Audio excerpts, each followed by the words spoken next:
Doctor साहब आप। अरे वाह, इतनी जल्दी आप डिस्चार्ज हो गए हॉस्पिटल से।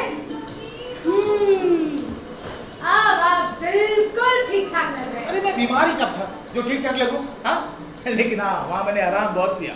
हाँ, ये तो अच्छी बात है, लेकिन आपको ना इस बारिश के मौसम में बाहर नहीं आना चाहिए। हाँ, लेकिन जब वहाँ से चला था तो ये पता थोड़ी था कि बारिश होने वाली है। लेकिन आप यहाँ पे क्या कर रही हैं?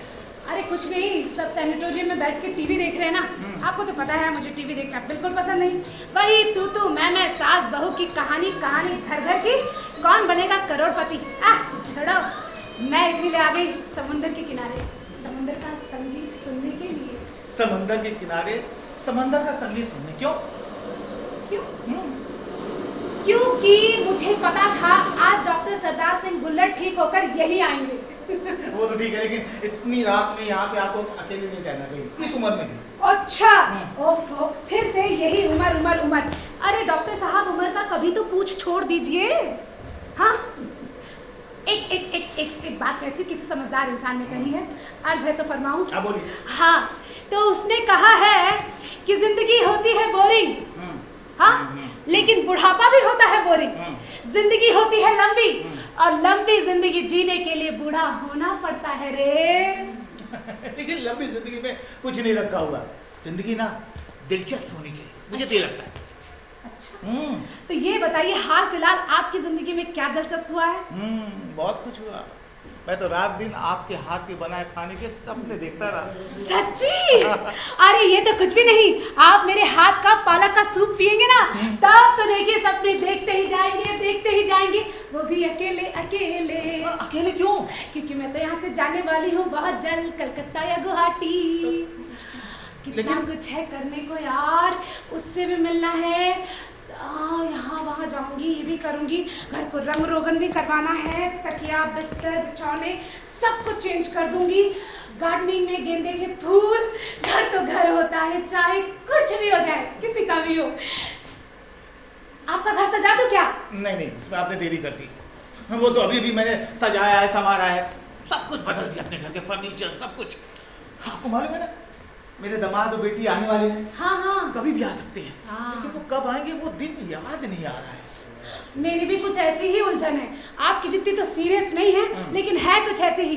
एक्चुअली क्या है, जब मैं आपसे मिलने हॉस्पिटल आई थी ना, तो मैं मार्केट भी गई थी, वहां से मैं ब्रांड न्यू 2 साड़ियाँ खरीद के लेकर आई, लेकिन प्रॉब्लम ये है उसको मैं पहन के कहाँ जाऊँ।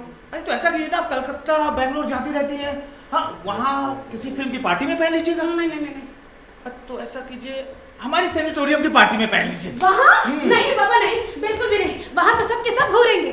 आपको? मेरी ब्रांड न्यू साड़ी को। हाँ, अच्छी बात है। अरे डॉक्टर साहब, आप तो यहाँ इतने दिन से रहते हैं, बहुत सारी जगह को जानते होंगे, रेस्टोरेंट में खाना तो जरूर खाते होंगे। नहीं, मुझे तो घर का खाना पसंद है। अच्छा, सुनिए, वहाँ बैठिए तो, बैठिए ना। साहब, बात खाने की नहीं होती है, बात होती है थोड़ी पीने की। देखिए, हम रेस्टोरेंट में जाएंगे ना, तो हम थोड़ा सा पी सकते हैं, थोड़ा सा डांस कर सकते हैं ना, तो वहाँ के लोग हमें पहचानते हैं ना हम उनको पहचानते हैं। कितनी अच्छी बात है। चलिए। क्या बात करती है? चलिए। यहाँ एक ही रेस्तरां है जहाँ पे हमारे स्टाफ के यंग बच्चे आते हैं, वो मुझे ऐसे देखेंगे तो क्या समझेंगे? अरे यही तो चाहिए हमें, हम क्या किसी से डरते हैं? हाँ, है तो है, हमारे ब्रांड न्यू कपड़े होंगे, हमने पहने होंगे, कितना मजा आएगा। चलिए ना। नहीं, मैं ऐसे किसी जगह जाना पसंद नहीं करता, समझे आप? इस मामले में थोड़ा सा कंजर्वेटिव हूँ।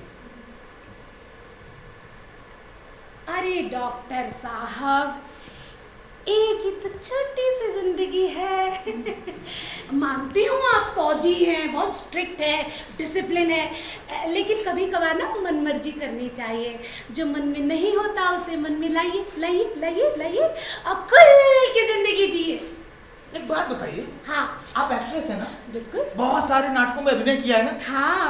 तो आपने नाटक क्यों छोड़ दिया? अरे मेरे पति हेमंत की वजह से कमबख्त।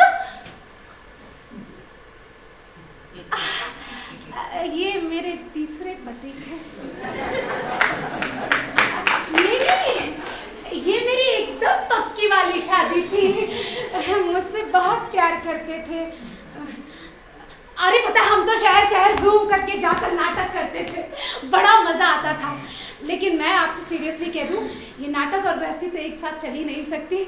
और फिर ये हेमंत कमीने को किसी लड़की से प्यार हो गया। अच्छा। लेकिन ये बात उसने मुझे खुद बताई थी। खैर आप तो समझेंगे नहीं, जिंदगी थोड़ी उलझी पुलझी होती है डॉक्टर साहब। अरे नहीं भाई, जिंदगी उलझी नहीं है, आपको समझती नहीं। वो आपको बेवकूफ बनाता था और आप समझते नहीं कि प्यार करता है। अरे नहीं नहीं, बिल्कुल नहीं। इस वाले प्यार के बारे में ना हेमंत ने मुझे खुद सामने से बताया था। जब मैं यहाँ सैनिटोरियम आने वाली थी ना, तो आए थे घर पे बताने के लिए। अच्छा, आपकी बीमारी की खबर जानकर?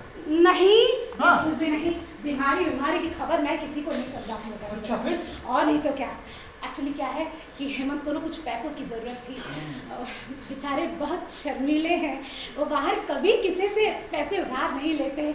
बस उनको जब भी पैसे चाहिए होते मुझे फोन लगाते, सरिता मुझे पैसों की ज़रूरत है, उधारी दोगी? बस मैं भी बोलते हाँ हाँ आ जाओ, थोड़े बहुत जमा किए हैं, आके ले जाओ। बस उधार लेते हैं मुझसे। आप कितने साल से साथ में? हाँ, आज तक आपको समझ में नहीं आया कि वो आदमी आपको धोखा दे रहा है? आपके पैसे बिल्कुल नहीं मिलने वाले। अरे ऐसा कुछ भी नहीं है, वो मेरे पैसे मुझे लौटा देंगे।